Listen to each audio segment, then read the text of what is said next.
ఈ సంస్థ, ఈ భగవద్గీత, ఈ ఇస్కాన్ ఉద్యమం అనేది, కృష్ణ చైతన్యం అనేది 50 సంవత్సరాల నుంచి ఉంది. హ్మ్. కానీ ఇప్పుడున్న తెలుగు వాళ్ళకి ఈ మీడియా ద్వారా కొద్దిగా కనబడినట్టు కనపడుతుంది. కానీ అవును. ఈ సంస్థ ప్రచారం కానీ, గీతా ప్రచారం కానీ ప్రపంచ నలువైపులా జరుగుతుంది. 50 సంవత్సరాలు జరుగుతుంది. కొన్ని వందల మంది, లక్షల మంది ఈ కృష్ణ భక్తులు ఉన్నారు, భగవద్గీతను ఆచరించే వాళ్ళు ఉన్నారు. అవును. కాబట్టి కాకపోతే ఇప్పుడు మీడియా వాళ్ళ ద్వారా కొద్దిగా అది ఒక వెలుగులోకి వచ్చి అనిపిస్తుంది అంతే తప్ప, ఇప్పుడు సూర్యుడు ఎప్పుడూ ఉంటాడు. తెలుసుకున్న వాళ్ళకి అప్పుడు తెలుసుకుంటారు. ఒక్కొక్కసారి మనకు మేఘాలతో కప్పబడి కనపడుతూ ఉంటుంది. మేఘాలు పొర తీసినప్పుడు సూర్యుని చూడగలుగుతాం. ఇది కూడా ఈ ధర్మ ప్రచారం, భగవద్గీత అనేది మా ఆచార్యులు ప్రభుపాదుల వారు టెక్నాలజీ లేని రోజుల్లో, ఇంటర్నెట్ లేని రోజుల్లో, అంతేకా టెలిఫోన్ లేని రోజుల్లో అమెరికాకి ఈ సనాతన ధర్మం అనేది ప్రపంచంకి ఈ ధర్మాన్ని, ఈ వేద జ్ఞానాన్ని ఇవ్వాలి అనే సంకల్పంతో ఆయన ఏమీ లేని రోజుల్లోనే ఒక ఫ్లైట్లో కూడా వెళ్ళలేని పరిస్థితుల్లో ఒక షిప్, అంటే ఒక వస్తువులు సరుకులు తీసుకునే ఒక షిప్లో 2 నెలలు ప్రయాణం చేసి 2 సార్లు ఆయనకు హార్ట్ అటాక్ వచ్చింది షిప్ ప్రయాణంలో. అంతా ఒడిదుడుకులు, చేతిలో చిల్లి గవ్వలేదు.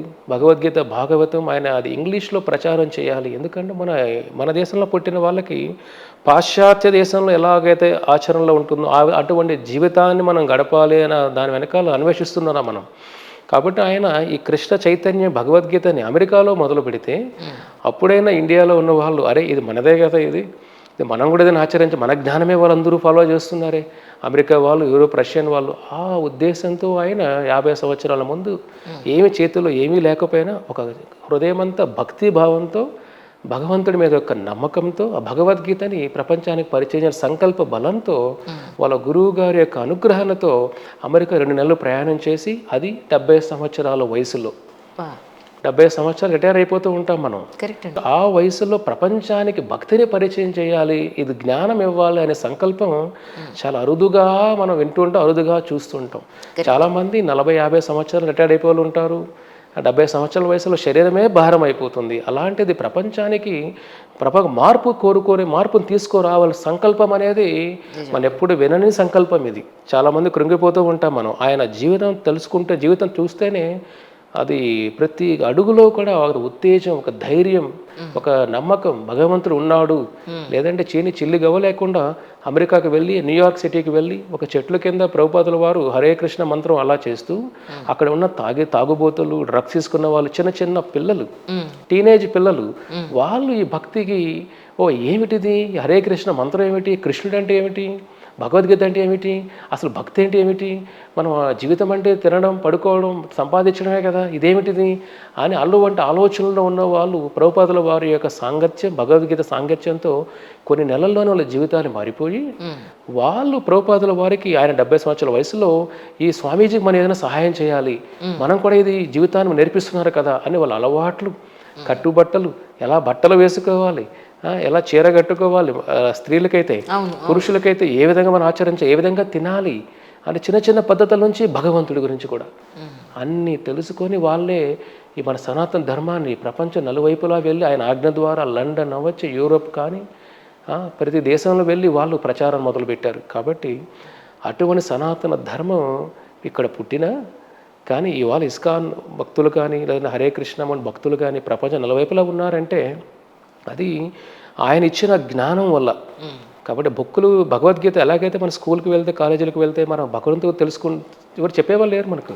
మనం ఇంజనీరింగ్ నేర్చుకుంటాం, ఫిజిక్స్, మ్యాథ్ నేర్చుకుంటాం. కానీ ఒక భగవంతుడు ఒక సైన్స్ లాగా ఎలా నేర్చుకోవాలి, ఒక సెంటిమెంట్ లాగా కాకుండా. కాబట్టి ఇది ఒక దేవాలయం కాదు, ఇది ఒక విద్యాలయం. ఇక్కడ ఒక మనిషిగా మార్చగలిగే కదా జ్ఞానం, ఒక మనిషిలో సత్ప్రవర్తన తీసుకురావాల్సిన యొక్క అన్ని ఆయుధాలు అది భగవద్గీత, భాగవతం, ఆయన హరినామ, విష్ణు ప్రసాదం, అన్ని ఆయుధాలు దేవాలయంలో ఉంటాయి. కాబట్టి మనం అలా వెళ్ళామంటే ఏదో చెడు గుణాలతో ఒక సత్ప్రవర్తన కలిగి బయట వస్తాం.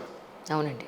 ఎలాగైతే ఒక జబ్బు ఉన్నవాడు హాస్పిటల్కి వెళ్తే ఆరోగ్యం ఎలాగైతే బయట వస్తాడో, మనలో ఉన్న కామ, క్రోధ, లోభ, మదమాత్సర్యం ఇలాంటి గుణాలన్నీ మనిషిని జంతువులాగా చేసేస్తున్నాయి. కాబట్టి వాళ్ళు ఎక్కడికి వెళ్ళి నేర్చుకోవాలి, ఎక్కడ వాళ్ళు ఆ గుణాలను అలవర్చుకోవాలి, ఒక ముఖ్య ఉద్దేశమే ఈ దేవాలయాలు. కాబట్టి ప్రభుపాదుల వారు ఆ ముఖ్య ఉద్దేశంతో ప్రపంచంలో ఒక మార్పు తీసుకురావాలి అని చేతులు చిల్లి గవ్వ లేకుండా వెళ్ళి 10 సంవత్సరాల్లోనే 70 సంవత్సరాల వయసులో మొదలుపెట్టి 81 సంవత్సరంలో ఆయన వైకుంఠం వెళ్ళిపోయారు. ఆ 10 సంవత్సరాల్లోనే 108 దేవాలయాలు కట్టారు ఆయన ప్రపంచ నలువైపులా. బా కొన్ని లక్షల మంది అమెరికా, యూరోపియన్స్, రష్యన్స్ వాళ్ళు లక్షల మంది, అంటే మన దేశంలో పుట్టిన వాళ్ళు లక్షల మంది ఈ భగవద్గీతని ఆధారంగా తీసుకొని గోవులు తినేవాళ్ళు కూడా గోవిందుని పూజించాలి, గోవులు తినేవాళ్ళు కృష్ణుడికే జీవితాన్ని అర్పించేసిన లక్షల మంది ఉన్నారు ఆయన సేవ ద్వారా. కాబట్టి సనాతన ధర్మాన్ని ప్రపంచానికి పరిచయం చేసింది ఎవరయ్యా అంటే ప్రభుపాదుల వారు ఈ మోడర్న్ టైమ్స్లో. సో ఇస్కాన్కి మూల కారకులు ఆయన అయితే సంస్థాపక ఆచార్యులైన. ఇస్కాన్ అంటేనే international society for Krishna consciousness, అంటే అంతర్జాతీయ కృష్ణ భావన కృష్ణ చైతన్య సంఘం.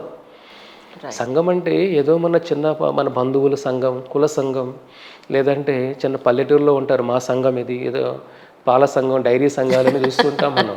ఇదేమిటంటే భగవంతుడి సంఘం. అంటే మనలో ఉన్న చెడుగులు ఎలా పోతాయి మనకు? భగవంతుడి సాంగత్యంతో మనలో ఉన్న గుణాలు, చెడు గుణాలు మారిపోయి దైవ గుణాలు మనలో వస్తాయి. కాబట్టి అటువంటి సంఘాన్ని, అంతర్జాతీయ సంఘాన్ని చేతుల్లో చిల్లు గవ్వలేకపోయినా అప్పట్లో ఆయన పేరు పెట్టినప్పుడు చాలా మంది ఆ శిష్యులు అడిగారు, ప్రభుపాదుల వారు మన చేతిలో ఏమీ లేదు కదా, మన ఇంత చిన్న రూమ్లో ఉన్నామే, మీరేమో ఇంటర్నేషనల్ సొసైటీ అంతర్జాతీయ సంఘం అని పెట్టామే. అంటే భగవంతుడు అన్నీ ఇస్తాడు, కాలం అన్నీ ఇస్తుందయ్యా.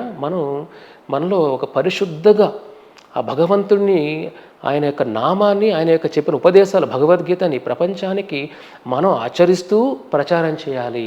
కలియుగంలో ప్రచారకులు ఎక్కువైపోయారు, ఆచరణలో పెట్టేవాళ్ళు తక్కువ ఉన్నారు. కాబట్టి ప్రభుపాద గారు ముందు మీరు ఆచరణలో పెట్టి ప్రపంచానికి ఈ జ్ఞానాన్ని ప్రచారం చేయండి, ప్రతి ఒక్క జీవితంలో మార్పు వస్తుంది. కాబట్టి ఆయన ఏమీ లేని రోజుల్లో ఇంటర్నేషనల్ సొసైటీ అని పెట్టారంటే ఎంత సంకల్ప బలం ఉంటే తప్ప, భగవంతుడి యొక్క ఆశీర్వాదం లేకుండా ఇవన్నీ మిషన్ ఇంపాసిబుల్ అంటారు హాలీవుడ్ మూవీస్లో అంతా. మిషన్ ఇంపాసిబుల్ అంటే ఏమిటి? మనం దీన్ని సాధించలేనమని. అలాంటిది భగవంతుడికి ఏది అసాధ్యం చెప్పండి? అసాధ్యమైనదే సాధ్యం చేయడం అంటేనే భగవంతుడి ఒక లక్షణం.